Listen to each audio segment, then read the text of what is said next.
Well, good evening, everyone. Welcome to the society. My name is Andrew Finkel. I've been summoned at the last minute to, pleasurably so, to conduct this meeting with Robert Schild. And like so many of you here, I think we're here because we love Burgazada, the island in the Sea of Marmara. I have to confess that I was married not on Burgaz but on Bukata, and that wasn't yesterday. So I have a certain sentimental attraction to the Prince's Islands. Um, Robert Schild is our speaker today. He is a bit of a Renaissance man. He's multinational, Austrian, Israeli, Turkish. He was born in Istanbul, and he has been spending most of his summers in on Burgaz, so it's a place he knows well. He writes. He's a businessman, but he also has written in literary in newspapers and magazines, and has had a program on Açık Radio, on the radio station which we all love, on Kesner music. And he's also written a treatise on Jewish humor. So I hope there'll be a few jokes in today's presentation. Robert has also written several books recently, and he'll talk about those in his talk. But basically, he's here to communicate his enthusiasm and knowledge of Burgas. And so I'll hand the microphone over to you, Robert. Thank you. Um, my name is Robert Schild, as Andrew said. Welcome, dear friends.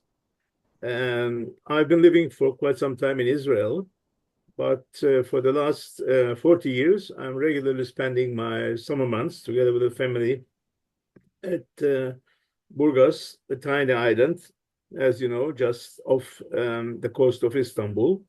Let me now try to share the map so that people who do not know can visualize. So this is Burgas, which you see here, very close to the Asian coast of Istanbul, and a ferry ride of some 60 to 70 minutes from Kabataş. So people are mostly commuting. And I was always fascinated about the conviviality of the people living there. And I wrote a couple of articles about this. And in 2005, we made a documentary with some friends, which will also be accompanying this lecture. I wrote two books about Burgaz, starting in 2021, I think. It was a COVID book, by the way. This was based on interviews which I had with some 80 people from the island. But there is an introduction on Burgaz history, ethnography, geography. So whoever reads this first book, which I just want to show you, it's called, like our lecture, Canlı bir etnografik müze, a living ethnographical museum. And this is based on these various ethnic and religious groups who live there, whom we will meet now on the show, on the film. And the second one was about memories and testimonials of 30 plus islanders, some very old people, close to 90 years old, and some newer Burgazians. As I said, what fascinated me was this vast variety of ethnicities on a very small island. Burgas has how to call it, a ground of 1.5 square miles, which sounds tiny and is tiny, but on this very place, especially in the summer months, for the summer holidays, they don't have only visitors from abroad, but they have a lot of native Istanbulians. Just to name a few, you have Armenians, but Catholic and Orthodox Armenians. You have Alawites, you have Kurds, you have Sunni Laz, you have Austrian priests and nuns, you have Karaim Jews, you have Germans, which we used to call jokingly the Bosporus Germanen, meaning German people whose ancestors came to Istanbul back in the mid of the 19th century and who stayed in Istanbul, married among each other, and have a very special Turkish-speaking German community. And then you have, of course, the Greek, the Rum, as they call them. And they have Macedonians there. So these are only 10 or 11 of the close to 30 different ethnic groups. Now, what we did in this movie was to have it based on a story of Rum from Burgaz, whose family left Istanbul in the mid-60s for Greece. And he met actually in London a Turkish guy. They became friends. And the idea of this film was to put them together on the island. So what we are going to watch now is the start of this meeting of them in winter, in December 2004, being the first visit. And then we will switch over to the real visit being in summer of 2005. So now we just start with the winter time. O sırada işte Kıbrıs olayları vardı. Türkiye ile Yunanistan neredeyse savaşın eşiğine gelmişti. Is the audio O quality good? sıralarda ben tesadüfen bir Kıbrıs oteline geçtim. Ben pasaportumu çıkartıp koyunca masanın üstüne bana resepsiyondaki adam siz burada kalmak istediğinizden emin misiniz dedi. Biz böylece otelde kaldık. Kahvaltıya indiğim zaman köşede bir masada bana ayrılmış bir yerde tecrit edilmiş vaziyette kendi aralarında eğlenirken ben içeriye girdiğim anda mutlak bir sükût, sessizlik. Ben kahvaltımı yapıyorum. Sonra tekrar Londra'daki gideceğim yerlere gidiyorum falan. Bir gün erken döndüm otele. Dinleniyorum. Kapım çalındı. Çok böyle net bir Türkçeyle siz dedi Cüneyt Türer misiniz? Evet dedim. Ama kapı kapalı. Ben içeride, o dışarıda. Biraz evet dedim. Dedi aşağı iner misiniz? Görüşelim falan. Niye? Kimsiniz dedim. Ben dedi Burgazlı bir Rum'um dedi. Adım Yorgos Emilios Eden. Ben oturup konuşmak istiyorum sizinle. İşte o gün konuşmaya başladığımızdan beri o gün devam ediyoruz hala. Aradan zaman geçti. Birbirimizin ne yazık ki adreslerini kaybettik. Ve geçen sene bir gün ben tiyatroya gitmek üzere bir arabaya binerken arkamdan biri bana seslendi. Siz dedi işte şu musunuz bu musunuz dedi. Evet ben oyum dedim. Sizin Londra'da tanıdığınız bir ressam ve şair arkadaşınız var mı dedi. Yunanlı. Yok dedim. Benim Londra'da tanıdığım Burgaz doğumlu, Burgaz büyümlü. Ama şu anda Atina'da yaşayan bir doktor arkadaşım var dedim. İşte o dedi benim de bahsettiğim. Hemen telefon numarasını verin dedi. Telefonu ettiğim an vay kardeşim. So the story is that this Greek guy from Burgaz, whose father was the only doctor, physician of the island, and among others, also the doctor of famous writer Said Faik Abasıyanık, met with an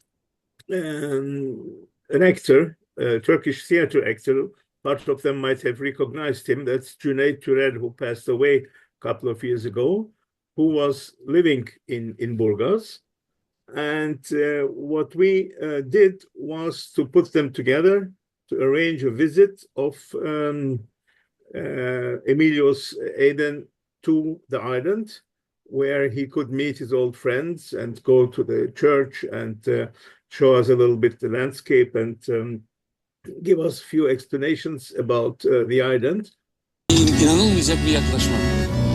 Pek heyecanlıydı Emilios o gün. Sanki doğup büyüdüğü ada tıpkı bıraktığı gibi duruyordu.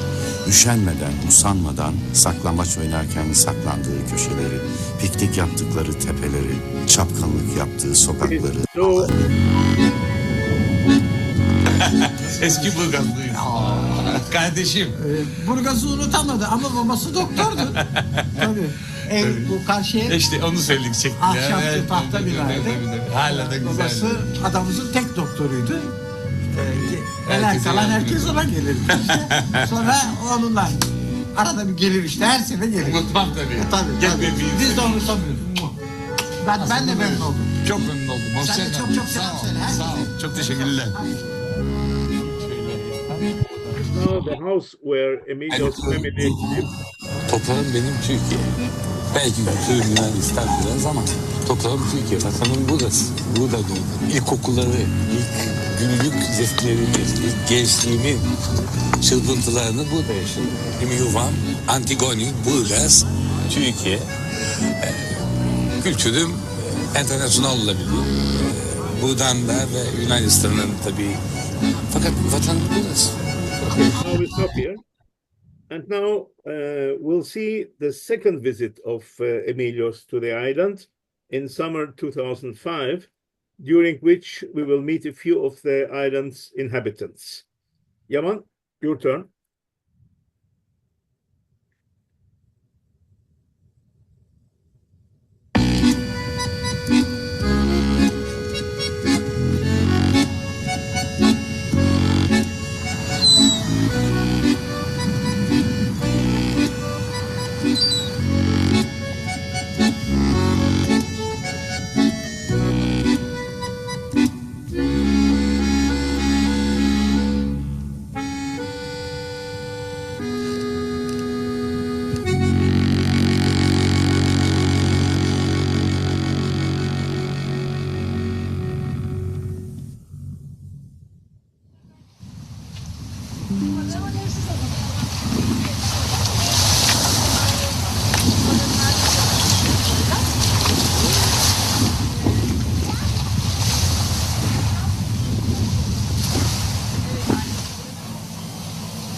Yazın yine aynı heyecan gözlerinden okunuyordu Emilios'un. 1962 yılında kendisi, 1964 yılında ise ailesi Burgaz'dan ayrılmışlardı. Said Faik'in yakın dostu ve doktoru olan babasına bir kez dahi nasip olmadıysa da bu Emilios'un 4. kez adaya gelişiydi. Ne bunaltıcı sıcak, ne havaalanından Bostancı iskelesine varana dek trafikte çektiğimiz çile, ne kalabalık, ne de yorgunluk umurundaydı.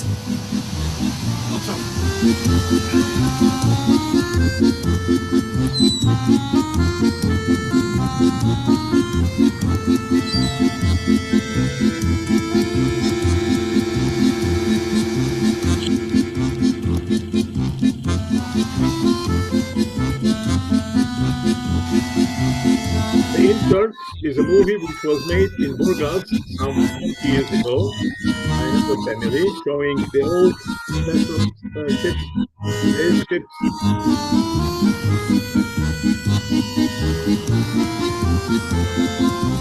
Unfortunately, Yaman has the whole film and not the cuts which I wanted to show. So it will be a little bit mixed, unfortunately, now. I will tell Yaman when to stop. Then I will check whether I can do it again. Vallahi çalışmak için arkadaşlar kandırdı bizi. İstanbul'da güzel para vardır diye gel gidelim İstanbul'a. Ben buraya ilk geldiğim zaman gücüm yetmiyordu işe. Ufacıktım. 14 yaşımda geldim. Bakkalda çalışıyordum. Gücüm yetmedi kolay şeyleri kaldırmaya. O kadar fazla değil. Genellikle bizim Adana'nın kozmopolitik bir ortamı dini olarak Yahudisi de var. Ermenisi, Rumu, Lazı, Türk'ü, Kürdü var. Yani şu anda yani adalar arasında en meşhur olan yer bizim adalardır yani. Adada bizim Musevi camiası daha çok ağırlıklı. Erzincanlılar var, Musevi camiası var. İşte ne bileyim Rumlardan az, Ermeni biraz var. Veli amca diye bir babamız vardı. O beni gördü. Oğlum nerelisin dedi sen. Dedim Erzincanlıyım. Niye geldin dedim. Vallahi beni kandırdı getirdi buraya bıraktı. Kimse bana sahip çıkmıyor. Tuttu elimden. One of the Alevites came from Erzincan many years ago. Hayatında makarna yememiştim. Makarnayı sevmiyorum. Trabzon yarı boyu, yarım tutan dir boyun. This is the last who was coming from the Black Sea coast. Şu anda ben çocuğum kulübeye gidiyor mesela. Kulübün içinde mesela Türk'ü de var. Ben de havuza giriyor. Rumların yanında yetişmiş benim babam. Yani mesela Büyükada'da yetişmiş. Ondan sonra Burgaz'a gelmiş. O zamanlar burada çok Rum varmış. Ya kıyamet gibi İskele'den buradan İskele'ye kadar geçemiyormuş yani. Armenian guy. This is an Austrian guy. Ben burada kahraman Rumlar. Onlar Türkçe biliyordular. Bizim gibi konuşuyordular. Ana dilim Türkçe yani. Ama babam mesela Rusça konuşurdu evde annesiyle. Hayır mesela soruyorsun. Armenians. İşte adada değişiklik var mı diyor birisi. Ne zaman geleceksin göreceksin diyecek. Eşiniz Alman mı? Hayır. Bosphorus German. Beni nasıl cevaplar? Gelirse görürsün. Süryani nasıl? Baba gel kendin bak ha diyecek o da. Aslında Ermeni asıllısın. Türkçe. Benim o Türk okuluna gittim. Ermeni okuluna ilk mektepte 3. sınıfa kadar. Fortunately, Sonra two 44 of these people do not live anymore, so that people can do. Peki İngilizce. It's also kind of oral history. 11 yaşındayım. Büyükada'da okula gidiyorum. Rum okuluna. Benim adım Melisa. Benim adım 10 yaşındayım. Avda diye bir okula gidiyorum. Yunanistan'da. Yunanistan'da. Buraya gezmeye mi geldin? Yok ben buralıyım da Yunanistan'a geçtim. Adım Filip de. Küçükten beri Filço diyorlar. Böyle gidiyor. O Filço benim aslında. Aslında adım Filip. Ama işte Filço diye gidiyor. Öyle gidiyor. Makedonum evet. Köken Makedonya'dan. Biz 400 sene evvel gelmişiz. Efendime söyleyeyim işte ben Burgaz'da doğdum büyüdüm. Burada doğdum ama babam Makedonya'dan gelmiş. 3 yaşındayken gelmiş. Şimdi Kastoria denilen bir yerde Yunan sınırları içinde. Ama 400 sene buradayız. Bu adada Alevi nüfusu çok yoğun. İstanbul Musevisi değil. Tabii Sünni var, Laz var. Türk'ü de var, Kürdü de var, Rum'u da var, Ermenisi yok. Ondan sonra Gregorian Lütfen var, separatlar var. Çoğunlukla. Karayini bunlar var. Bunlar Kırım mesela, Karayiner var. Süryaniler var, Levantenler var, Almanlar var, Avusturyalılar var. I want to show you a potpourri of all the religious houses on the island, starting with a mosque, and I will give you a few short explanations during the movie.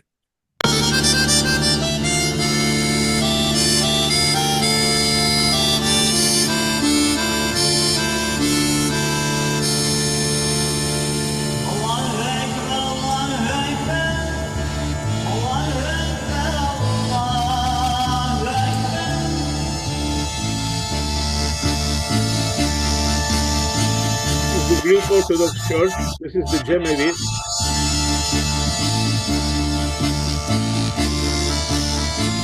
This is the synagogue.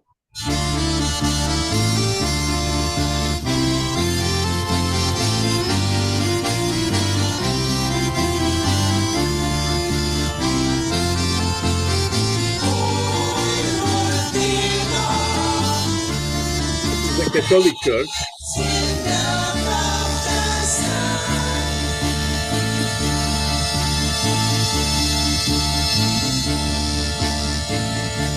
Here you see the priest seminar in Heybeli.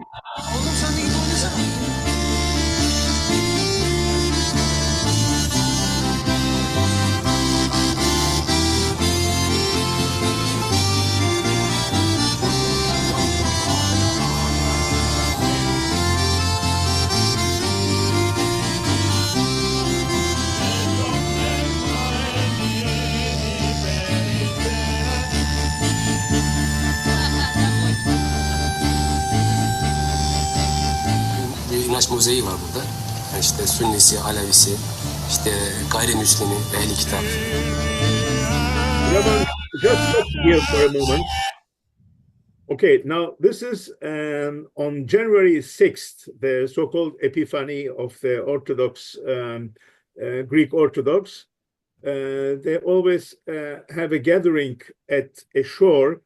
Partly it's on the islands, partly it's on other places of Istanbul, where the priest throws a cross into the water, and a few young guys, can be Christians or Muslims, are swimming in order to get the cross, the first one.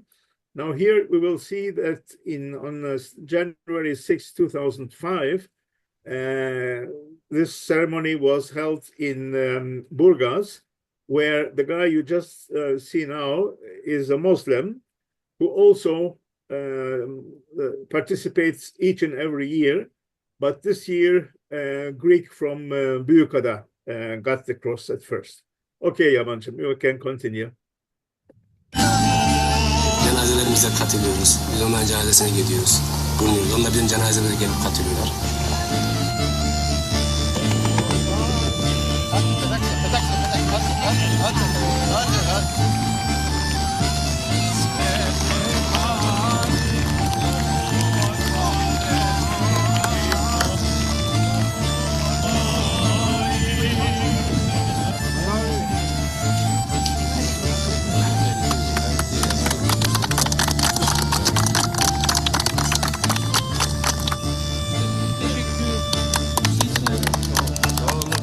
Tabut camiye bekliyor. Hoca söylüyor babana ne olur dedi biliyorsun dedi. Hocan dedi tabut zaten hazır dedi. Bir Müslüman, bir Hristiyan, bir tabut içinde. Adanın yerlilerindendir Aleviler. Ve onlarla çok yakınızdır. Zaten hep çoğu da aile dostlarımız. Vallahi abi her sene bu geleneği yapıyorlar başka yerlerde. İşte bu sene de bizim adada yaptılar. Ben her sene atlarım yani yaptıkları için. Ama yani senin adetlerine dahil bir şey değil herhalde değil mi? Olabilir. Ama her şeyden önce bunlar Türkiye'de yaşayan bizim Rum vatandaşlar. Bir de ne bileyim yani hepsini ben seviyorum. Arkadaşların var mı? Arkadaşlarım var tabii. Hepsi benim canım ciğerim. Adaların ruhu bu, bir ailedir burada. Ama genel olarak umarım erdallar çoğalır bu ülkede. Ben onun yüzünden gittim Atina'ya. Mesela arkadaşlarımı gördüm orada, çocukluk arkadaşlarımı. Hepsini gördüm. Hepsi de ağladılar üngür üngür.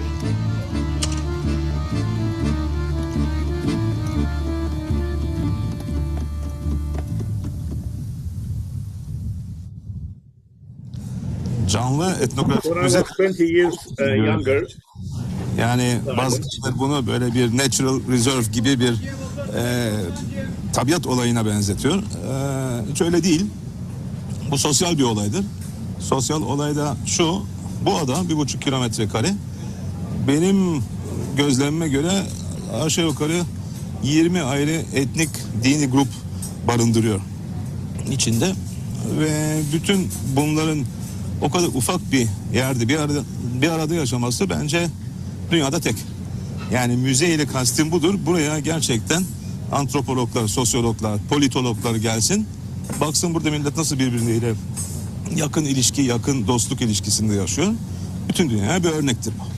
Sağdan say. Şimdi sağdan say. We can stop here.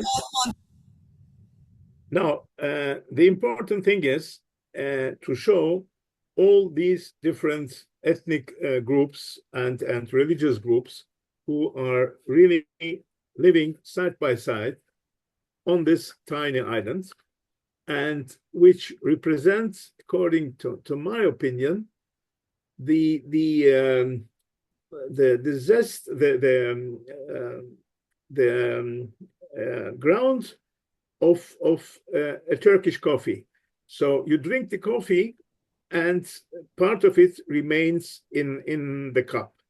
Today, this is the part which remains out of the Ottoman Empire, of the early republic, because today people always talk about the mosaic in Turkey, the ethnographic mosaic, which is a comparison which can really represent today's conditions, because if you have a mosaic, there are little pieces which fall down in the development of history and the years.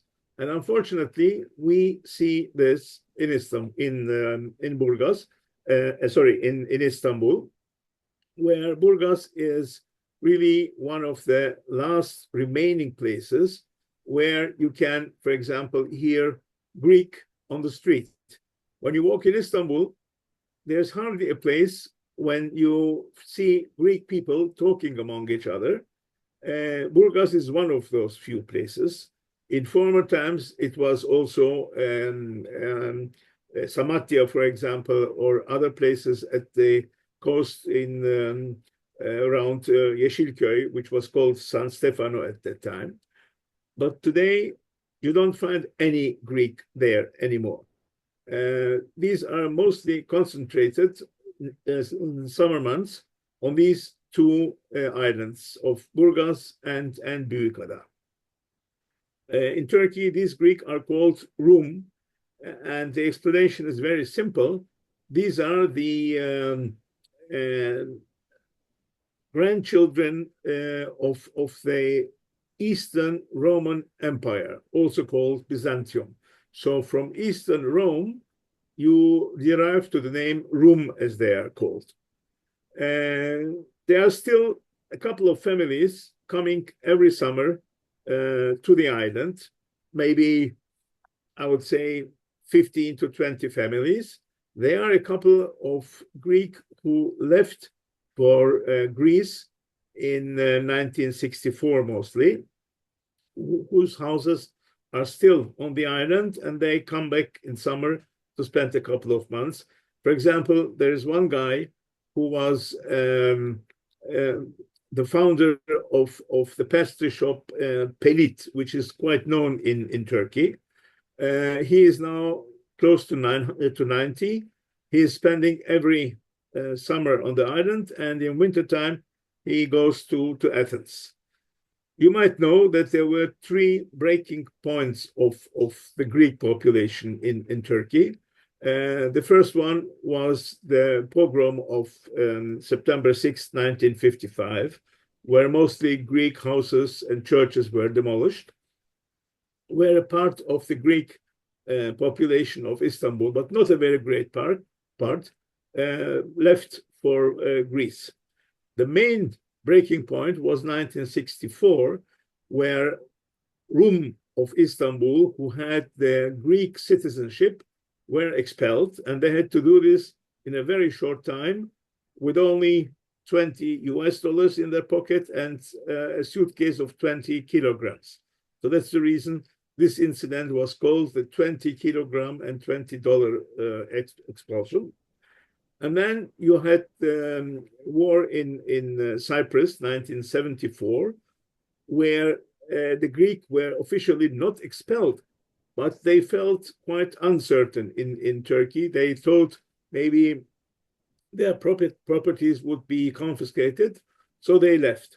And based on this, Büyükada and Burgazada has only a very slim Greek population. In Istanbul, you have a total of maybe 1,500 up to 2,000 Greek, majority of which is in the summer months populating these islands. Now coming back to the different ethnic groups and to the different people who are living there, I mentioned the Germans, the so-called Bosporus Germanen, which are a couple of families still living on the island. Since they are not too many anymore, they do not find young people to marry each other of the same ethnic group. So they mostly enter so-called mixed marriages, still in majority with other Christians. So you have on the island a number of Greek of German people who are married to Greek or to Armenians or to Levantines. There's always the problem of mixed marriage, of course, everywhere in the world. But in Burgaz, mixed marriages are, I would say, more tolerated because Burgaz itself is a mixed population, and therefore it does not attract too much if a Greek is marrying a German. Interreligious marriages are, of course, more problematic, and there had been quite a number of love stories of Greek girls marrying Muslims or the other way. But this is also mostly belonging to the past. Another group which I found very interesting, which I wanted to show you on the movie, but it's difficult to find now the exact place, are the Austrians. The Austrian priests and nuns. You might know that there's an Austrian high school in Istanbul, and there was an Austrian hospital in Istanbul, both founded at the beginning of 20th century.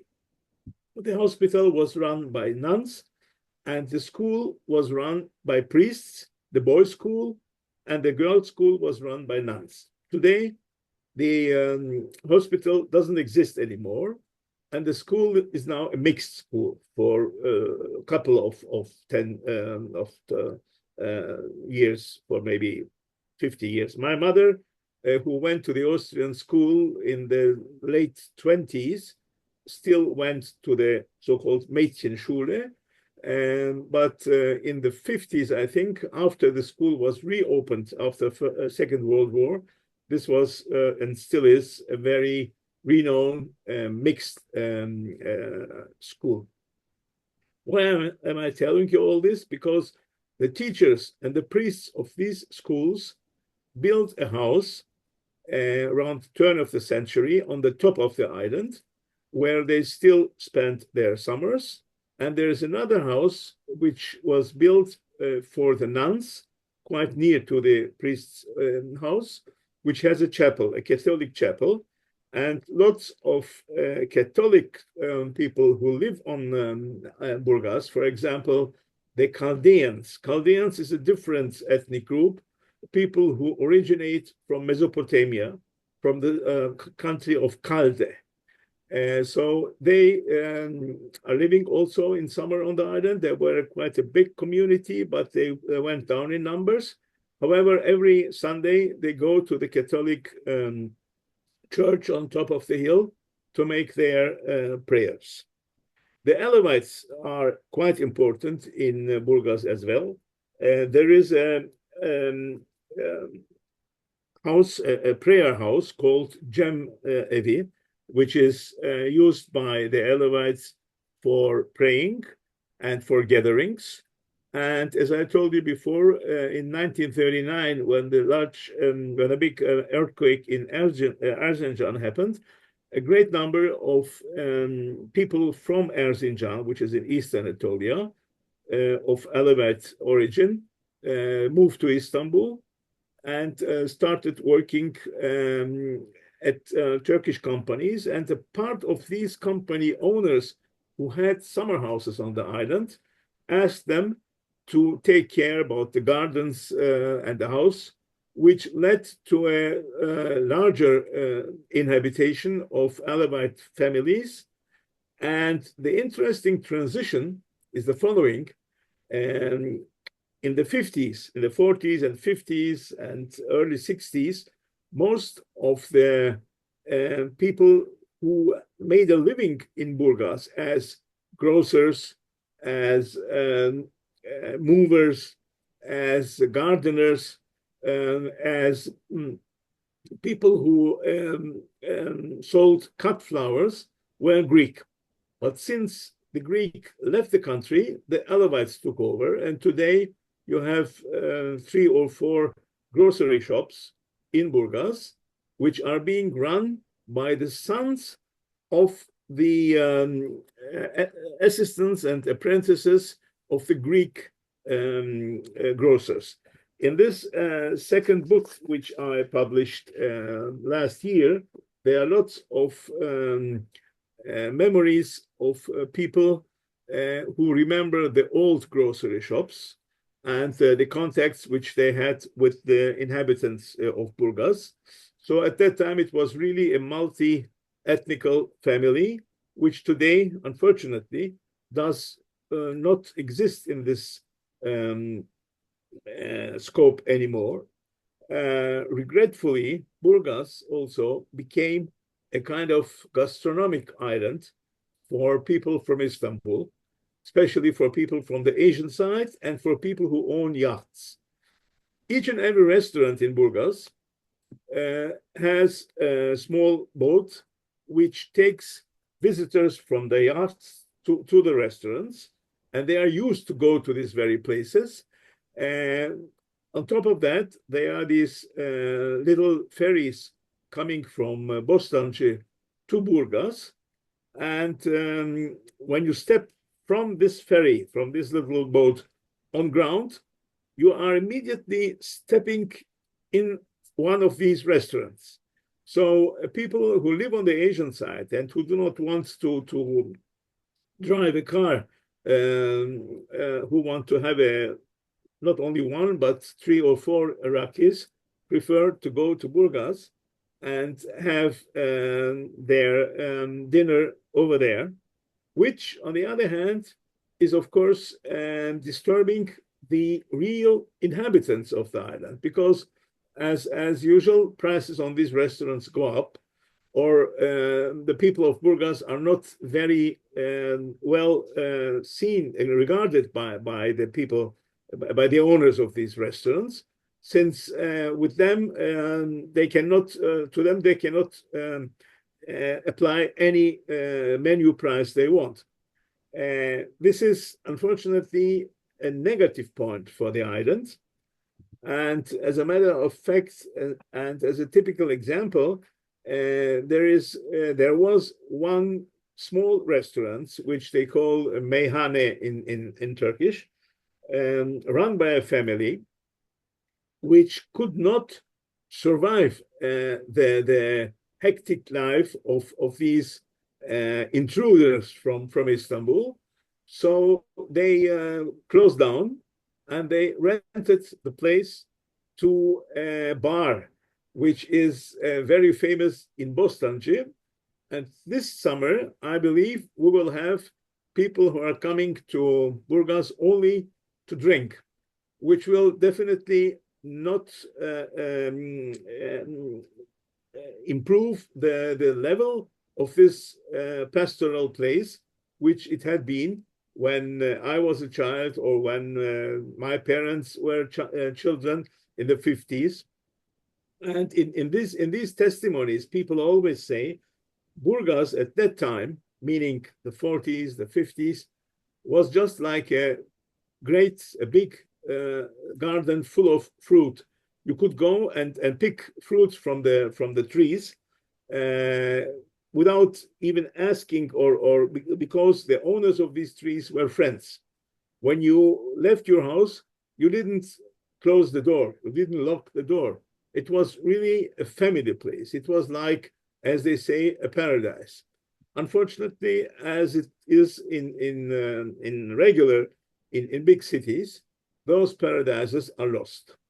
So Burgaz, unfortunately, is not the same as it was. And the museum, the so-called Adalar Museum, the Museum of the Princess Islands, which is located in Büyükada, is really working very hard to preserve these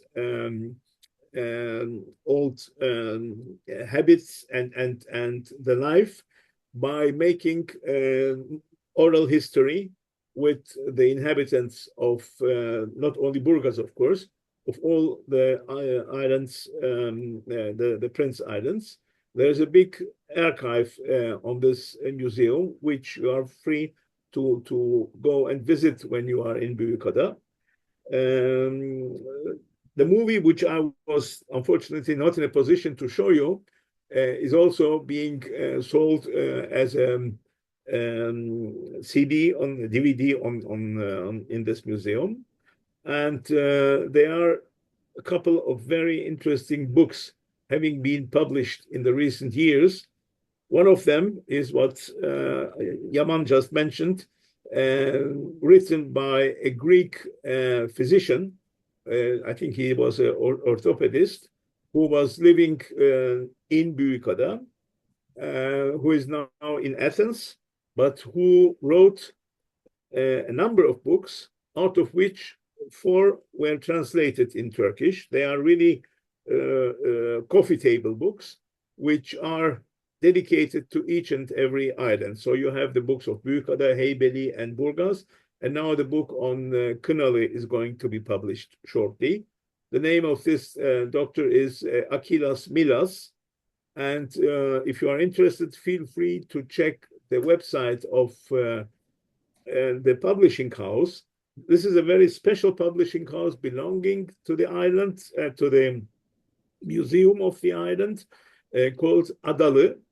And there you can purchase these books, which have really very many details and drawings and old photos on the various islands.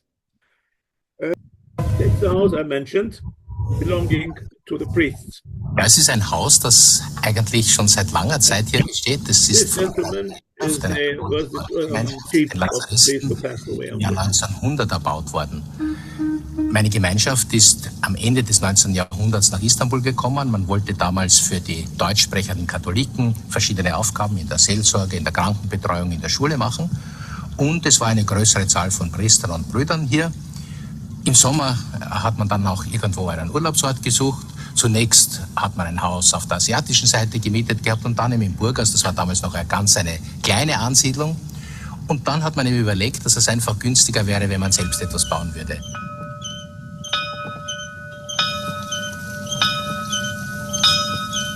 Und aus dem ist dann halt einiges herausgewachsen und das hat sich dann immer mehr im Land verwurzelt, so wie wir halt heute, glaube ich, einerseits zu starten. Can you just stop for a moment? So, a friend of mine, actually the teacher of my younger son at the Austrian college, who was very fond on the island and spent lots of summers in this mansion, made something very special, which is still to be seen. He kind of produced a path similar to the path of Jesus when he was bearing the cross. And this path had, I think, 12 stations in Jerusalem. And I think it was called the Golgotha or whatever. I'm not a Christian, so I'm not very familiar with this history. But there was this path, symbolic path, being made on the island. And one of the stations was just a small way into the air, from where you could see both church and mosque. And this gentleman is just standing there, and he is looking at the church. I don't know whether the mosque can be seen, but that was a very special place from where you could observe the multi-religion aspects of Burgas. Okay, Yama, can go. Und zu dieser Insel auch dazugehören. Ich bin jetzt nach dem großen Brand sehr enttäuscht. Ich kenne sie ja anders mit dem schönen Wald. Da möchte ich noch dazu sagen, dass der Wald da zwischen den beiden Häusern von den Schwestern und von den Lazaristen, eigentlich von von den Lazaristen und von den Schwestern gepflanzt wurde. Hinter uns war die Fläche voller Bäume früher. Die sind alle im großen Feuer der Insel verbrannt und das Feuer hat bis hier hereingereicht. Auch die Bäume hier an diesem Teil unseres Grundes sind. Es ist ein großes Wunder, dass unser Haus noch steht. Und hier diese Bäume am Rand haben wir jetzt neu gepflanzt. Einerseits die Zedern, bis hinauf dann zu einer besonderen Zeder, einer Zeder des Libanon, die wir an diesem Platz gepflanzt haben, wo wir einen Erinnerungsplatz an das Kreuz Jesu haben. Es gibt eine alte Legende, dass das Kreuzesholz aus einer Zeder des Libanons stamme. Diese ganze Symbolik ist hier ein bisschen eingefangen und in diese Zedern mit hineingenommen. So it is now close to 1 hour. So the time we wanted to show you the movie and talk is more or less over. If you have any questions, first of all, my excuses. Very sorry that I could not show you the special portions of the movie, but Yaman, as the savior, just helped a lot. Thanks very much, dear Yaman. By the way, Yaman is a collectioner of photographs of Burgas, and currently there is an exhibition, a small exhibition on the ferry station of Burgazada with the photos he collected. He has a huge collection, and he has a blog. And maybe you can just write exactly. This is the address of his Burgas blog. So whoever is interested to see the life on the island in the 20s, 30s, etc., can just check this blog. Thank you very much, Yaman, again. Thanks. So if there's any... You're welcome. Thank you. Anyway, so well, thank you, thank you very much, Dr. Schild, for taking us on the island journey. And I'm sorry that you had technical problems, but you used your penalty time wisely, and we managed to catch up. Yeah. Thanks very much. I don't know if there are any questions among the audience. It's always a bit difficult to conduct questions over Zoom, but let me just ask this. I'll still get the ball rolling if I may. There seemed to be a certain, I don't know if the ambivalence is the right word, but you seem to have a certain nostalgia for the Burgas that was, and a certain critical view of the Burgas which is becoming. That Burgas is no longer.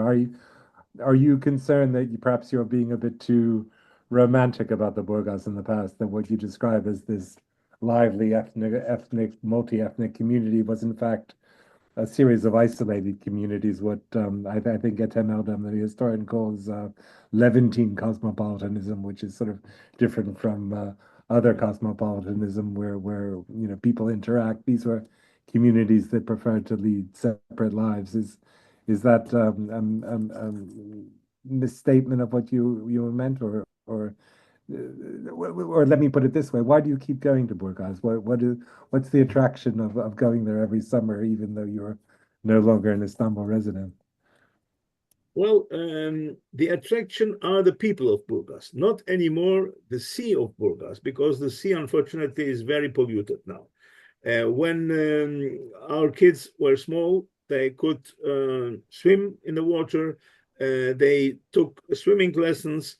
So Burgas at that time was a real holiday resort, and it was a unique holiday resort which you hardly find anywhere, where you were commuting. You are going to your work. I was with these speed boats, which are not there anymore. It took me something like 65 to 70 minutes door to door, and in the evening when I came back, I could have a swim. And I could have a raki at the coastline, at the restaurant on the shore, which was a totally different life than Istanbul. So from all this stress, you could relax. Today, during weekdays, it is similar. And that's the reason which I still like this island. When I sit at a table in a cafe or in a restaurant, and people whom I know pass by, especially people who are my age or even older, I really love to listen to their stories and to have to how to say, to feel the life they had at that time. So this is what I still regard as romanticism. Burgas is still one of the places in Istanbul where you can relax. Not on the weekends. On the weekends, people do not leave their houses regularly. It is not as bad as Büyükada with all the Arab influx, but it is still a kind of oasis of Istanbul. And this is why, like a magnet, it takes me every summer there. And I have to emphasize that whenever we go to the island and stay there for 2 months, we maybe go 5 or 6 times to Istanbul only, to a doctor or dentist or visiting somebody or to a funeral. We rather prefer to stay there in this pastoral, more or less pastoral environment. Well, that's I have to say I go there for the very same reason. I'm not going to argue with you about that. If anyone has a question, I'm not quite sure how you ask a question on Zoom, but you can either send it to me or send it to Dr. Schild. Or I'm not quite sure how you or raise your hand. Is there anyone who would like to participate? So I'm not very good with new messages. Yeah, there was Kemal Kirishji, I think, wanted to ask something. Kemal, why don't you unmute yourself and ask a question?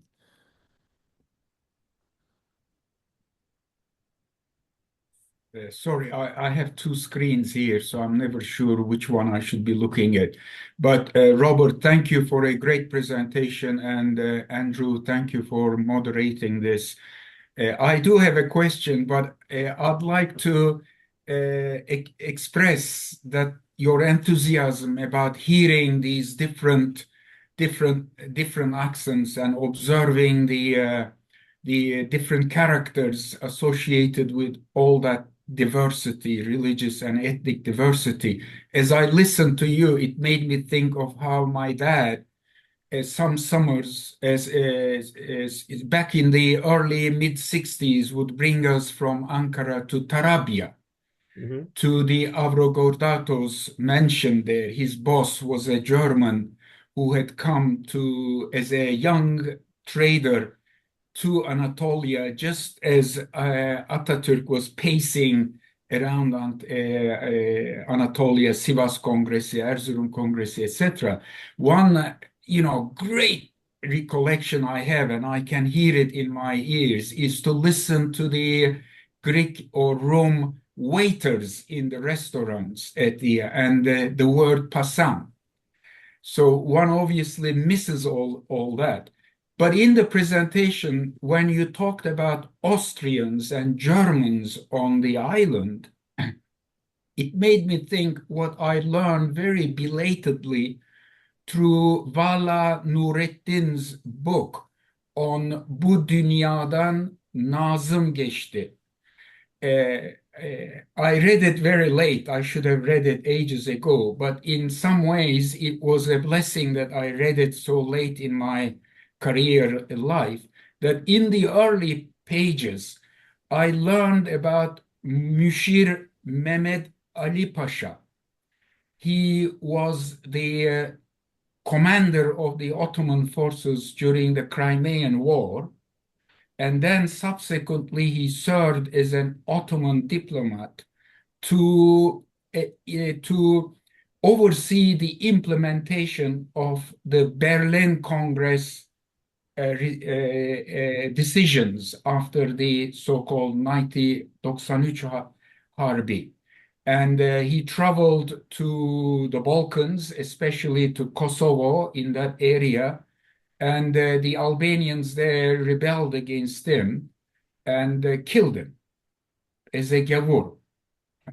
And Vala Nurettin talks about him as a German, and then he says, oh, he was a Huguenot. And then he makes a comma and he says, well, in reality, he was French. And his family had ended up what corresponds to Poland today, what was then part of the larger German world in that area. And his dad was as a musician in Warsaw. When he died, his dad died at the age of 12. I forgot the English term for it, but he became a seaman, a helping, a young guy. And as the boat on which he was working sailed past Kız Kulesi, he jumped ship, a little bit like Soviet people would do it during the Cold War. And the bekçi of Kız Kulesi extracted him out of the sea, and he ended up becoming the protege of a different Mehmed Ali Pasha, was educated, trained, and became an officer in the Ottoman army. Now, on the heels of this convoluted, long story, I appreciate the Austrians. I understand from your presentations were Catholics, but what about the Germans, and what is the likelihood that amongst them there might have been another character, a bit like Müşir Mehmed Ali Pasha, who was of Huguenot extraction? And that fascinates me when you think about the traveling from France, where Huguenots were chased out, all the way to what corresponds today to Poland, and then to Istanbul in those times. Sorry, it was a bit long, but just no, it was very interesting, and this jumping overboard story I heard before. Coming to the Huguenots, as far as I know, there was a great number of Huguenots in Berlin who managed to escape and became something in between French and German people. There is a famous writer, a journalist actually, whose surname is Auburtin, written in German Auburtin, but this was also a Huguenot who was in the 20s, I think. He was a very famous journalist and feuilletonist in Berlin, and he also was situated in Paris from the German newspaper. So much about the Huguenots.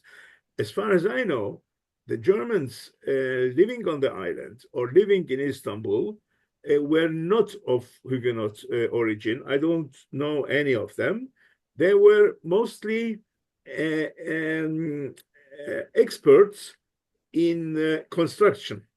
And they were called by the Sultan around the mid of 19th century, 1840, 50, 60, as craftsmen to build and to renovate the palaces, the Topkapı Palace and the Çırağan Palace and the Dolmabahçe Palace. And then they preferred to stay, but they liked Turkey. And at that time, as far as I know, Germany was not very prosperous. So they liked to live in the Orient, in Istanbul, and they married among each other. And that's their offsprings are those Germans. And in both of my books, I have a couple of interviews with these people. In one of the books, I have also a list of all the German families who lived in Burgas. So that's a very interesting topic, and it deserves a special project and some special research by still talking with a couple of people who are still alive, who remember the old days. Andy, if I may, can you, Robert, send me the name of that journalist you referred to? I couldn't catch the name. Sure. I can't get the spelling right. And when you mentioned the period mid-19th century, Ali Yaycıoğlu at Stanford has an article where he talks about Euro Ottomans, right? And Euro-Ottomans are the kinds of people that you just referred to. Okay, yeah. Fine. I made a note, and I will let you know the name of this writer, Alberti. Yeah, thank you. Okay, sure. Come on, what a Maybe- good. Maybe I can add something because I am listening. Thank you very much, Robert, from Berlin. Of course, in Berlin we have a French dome. Sorry, could you next to identify the- yourself? I did. Oh, Dr. Olaf Schaefer. Okay, thanks. Sorry. Yeah, sorry. And well, it's a question of immigration, of course, or people are migrating, and it's a discussion we have till today. How can people with different cultures come together? And Burgas, as I see, is a very constructive way people come together, live together, accept each other with different religions, different philosophies and ethnic groups. And it's a good example, same as, for example, the Huguenots that came to Prussia this time, not Germany. Germany is founded later, to Prussia, and they were invited. I mean, the same as some sultans, as you say, they invited the people to work here. And it was not, how to say, for humanitarian reasons. The German kings, or the Prussian kings, they know that these people from France, that they have, wie sagt man, they could do things we couldn't do. For example, in silk production, we have no silk production in Prussia before, but the Huguenots bring it to our place. So I don't know what, I mean, it is a small community on the island. There is no, there are no factories, as I know. I was there. Thank you very much. You told me. Well, you have not this kind of things what we have here in Germany, what from the Huguenots, that we can say, okay, the Huguenots brings the silk industry, or the people from Holland, they bring the windmills and this kind of things. But well, it is a very good example how people live together and being productive together. And this is something for the future, not for the past. Okay, thank you for that. I was sort of running slowly out of time, so if there's one more question or intervention, I think we can take it. Otherwise, I might close the meeting. Anyone with anything to add? Well, I think if there's no other question, I just want to come back to what Olaf mentioned, to learn from each other, and what Kemal mentioned about the Greek waiters. And what the Turks learned from the Greek was how to manage restaurants and how to serve and how to please people. The word pasam, for example, is pasham. So the waiter was talking to his customer as my general, pasham. So this is a very special craft, which unfortunately today does not exist anymore. The famous Greek waiters are gone, and you don't have any more. You don't have Greek restaurants, and you don't have any Greek waiters anymore. This belongs to the past. Oh well. White Russians deserve some of that credit too, Robert. Yes, Yeah. we all Sure, ate, sure. when we were young, we ate Surias and Bebekes, if I recall. Yes, We owe the beach life to the White Russians. Floria was founded by the White Russians, by the way. Yes, there was a great exhibition of that at the Para Museum not too long ago. So if there's no more questions or no more interventions, the happy obligation I now have is to thank on your behalf Dr. Robert Schild for giving such a provocative, interesting, and a little bit nostalgic lecture about an island which we all love and enjoy visiting, and which has a great deal of depth, which he's helped us to appreciate. So thank you very much on all our behalf. Thank you.